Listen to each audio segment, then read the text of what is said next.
On assiste à un retour des mouvements conservateurs qu'on a pu voir lors du mariage pour tous et qui s'appuient d'une part sur l'idée d'une religion, d'autre part à l'idée d'une tradition, et donc que le masculin et le féminin restent purs et ne devraient pas être déséquilibrés.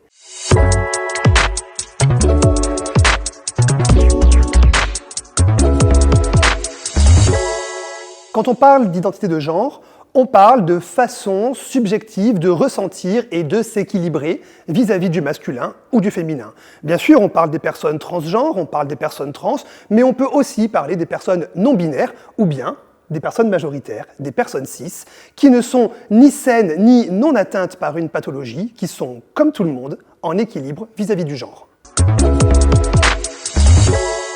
Quand on parle de transphobie, il faut se rappeler qu'avant 2016, les discriminations à l'encontre des personnes trans n'étaient pas reconnues comme telles dans le droit. À partir de 2016, il y a une loi qui vise à plus d'égalité, à plus d'intégration à destination des personnes trans et qui va les défendre contre les discriminations, mais aussi contre les injures et contre le harcèlement.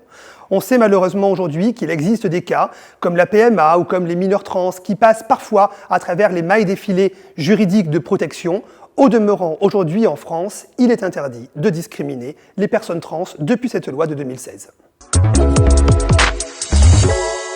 Depuis quelques années, malheureusement, en France comme à l'étranger, on assiste à un retour des mouvements conservateurs qu'on a pu voir lors du mariage pour tous et qui s'appuient d'une part sur l'idée d'une religion et donc que les hommes et les femmes ne devraient pas être touchés, d'autre part à l'idée d'une tradition et donc que le masculin et le féminin restent purs et ne devraient pas être déséquilibrés. Ces mouvements conservateurs que l'on voit aux États-Unis ou que l'on voit en Italie contrebalancent avec d'autres pays comme l'Espagne qui vont mettre en avant des lois, des propositions juridiques qui vont défendre les personnes trans mais aussi les mineurs trans. On a donc deux visions antagonistes de ce que doit être le droit et l'accompagnement des personnes trans à travers le monde.